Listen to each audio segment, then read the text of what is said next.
Hello friends, welcome back to my channel. இன்றைக்கி நம்ம என்ன பார்க்க போகிறோம்னு பார்த்தீங்கன்னா, ஃப்ளை ஸ்டிச் எப்படி போடுறது அப்படின்னு தான் பார்க்க போகிறோம். நம்ம ஆல்ரெடி பாட்டன் ஹோல் டபுள் பாட்டன் ஹோல் ஸ்டிச்லாம் பார்த்துருக்கோம் இல்லையா? டபுள் பாட்டன் ஹோல் ஸ்டிச்சில் எப்படி போட்டோமோ சேம் மெத்தட் தான்.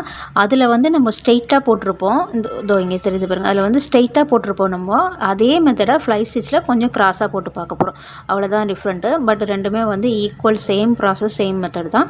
அந்த சைடாக மட்டும் போடுறது எப்படின்றது தான் நம்ம இந்த வீடியோவில் கிளியராக பார்க்க போகிறோம். நான் போடுற இதே ஷேப்பில் நீங்களும் போட்டு எனக்கு ஃபோட்டோ வாட்ஸ்அப்பில் சென்ட் பண்ணுங்கள், ஆன்லைன் கிளாஸ் ஸ்டூடெண்ட்ஸு. இப்போ வாங்க வீடியோக்குள்ளே போகலாம். நான் ஆஸ் யூஷுவல் வந்து சில்க் த்ரெட்டு டபுள் ஸ்டாண்ட் எடுத்திருக்கேன். ஃபஸ்ட்டு நம்ம எப்படி பாட்டன் ஹோல் டபுளில் வந்து சென்டர் லைனில் ஆரம்பித்தோமோ அதே மாதிரி சென்டர் லைன் 1 2 3ன்னு போட்டிருக்கேன். ஸோ இந்த சென்டர் லைன் செகண்ட் லைன்லேயே நம்ம ஸ்டார்ட் பண்ணிக்கலாம். செகண்ட் லைனில் ஸ்டார்ட் பண்ணிவிட்டு நமக்கு எந்த லென்த்துக்கு வேணுமோ, அதில் போட்ட மாதிரி எந்த லென்த்துக்கு வேணுமோ அதே லென்த்துக்கு போட்டு நூலை பஞ்ச் பண்ணி வெளியில் எடுத்துட்டு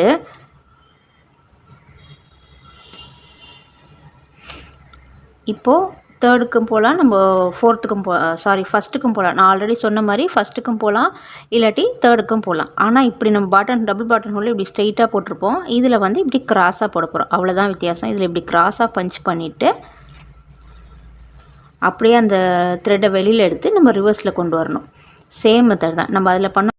அப்படியே அந்த நூலை ரிவர்ஸில் கொண்டு வந்துட்டு இங்கே வந்து நம்ம குட்டியாக அந்த ஷேப் மாறாமல் இருக்கிறதுக்கு இந்த இடத்துல ஒரு குட்டி லாக் ஸ்டிச் போட்டுக்கிறோம். லாக்னால் வேறு ஒன்றும் இல்லை, நம்ம செயின் ஸ்டிச்சை தான் பக்கத்தில் போட்டால் அது வந்து லாக் ஸ்டிச்சாக இருக்கும்.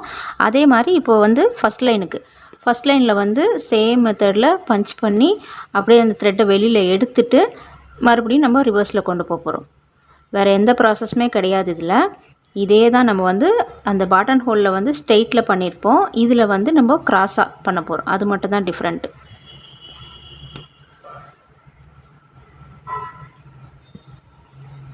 இப்போ அடுத்து நம்மளுக்கு எவ்வளோ தூரம் கேப் வேணுமோ அந்த இடத்துல பஞ்ச் பண்ணிவிட்டு த்ரெட்டை வெளியில் எடுத்து அதே மாதிரி ஆப்போசிட் 3க்கு கொண்டு போயிட்டு இந்த மாதிரி உங்களுக்கு நூல் வருது அப்படின்னா நம்ம கீழே இருக்க நூலையும் மேலே இருக்க நூலையும் அட்ஜஸ்ட் பண்ணோம் அப்படின்னா அந்த இடத்துல சரியாயிடும். நிறைய பேர் வந்து எனக்கு சில்க் த்ரெட் பிரிஞ்சிடுதுன்னு சொல்கிறீங்க. அட்ஜஸ்ட் பண்ணும்போது இந்த ஊசியோட முனையில் அட்ஜஸ்ட் பண்ணாமல் இப்படி பின்னாடி தள்ளி கீழே மேலே ரெண்டுத்துலேயும் வந்து இப்படி அட்ஜஸ்ட் பண்ணிங்க அப்படின்னா உங்களுக்கு வந்து அந்த பிரிஞ்சதே தெரியாமல் அந்த இழை வந்து சரியாயிடும். சேம் மெத்தடில் தான் நம்ம வந்து இதை ஃபாலோ பண்ணணும். எப்போ போட்டாலும் எந்த ஸ்டிச்சுக்காக இருந்தாலும் இதே மாதிரி நீங்கள் ஃபாலோ பண்ணிங்கன்னா உங்களுக்கு நூல் வந்து பிரியாது, கட்டும் ஆகாது. ஏன்னா பிகினர்ஸ் வந்து இப்போ வரைக்கும் கேட்குறீங்க, எனக்கு சில்க் த்ரெட் வந்து பிரிஞ்சிடுது நான் என்ன பண்ணுறதுக்கு அப்படின்னு சொல்லிட்டு இப்போ வரைக்கும் கேட்குறீங்க. ஸோ உங்களுக்கு தான் இது. அந்த நூல் பிரிஞ்சிடுச்சு, இந்த இடத்துல வச்சு இந்த முனையில் வச்சு நம்ம இழுத்தோம் அப்படின்னா அது கண்டிப்பாக கட் ஆகும், இல்லைனா பிரிஞ்சு போகும். அதையே இப்படி ஊசிலேருந்து கொஞ்சம் இப்படி பின்னாடி தள்ளிட்டு ஃப்ரேமுக்கு கீழே கை கொண்டு போய் அதையும் இதையும் இப்படி மேலே கீழே இப்படி அட்ஜஸ்ட் பண்ணிங்க அப்படின்னா அது ஆட்டோமேட்டிக்காக சரியாயிடும், அந்த நூல் பிரியிறது.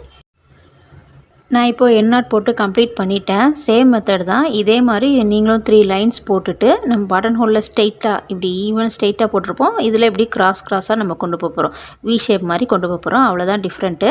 இதே மாதிரி ஸ்ட்ரெயிட் லைனில் நீங்களும் அப்ளை பண்ணிவிட்டு எனக்கு ஃபோட்டோ சென்ட் பண்ணுங்கள் வாட்ஸ்அப்பில். நான் உங்களுக்கு கரெக்ஷன்ஸ் இருந்தால் சொல்கிறேன். இதே மாதிரி ஆரியை பற்றின வீடியோஸ் ஏதாவது நீங்கள் தெரிஞ்சுக்கணும்னு நினச்சிங்கன்னா நம்ம சேனலுக்கு மறக்காமல் சப்ஸ்கிரைப் பண்ணி கூட பெல் ஐக்கான் ப்ரெஸ் பண்ணி வச்சுக்கோங்க. தேங்க்யூ, பாய்.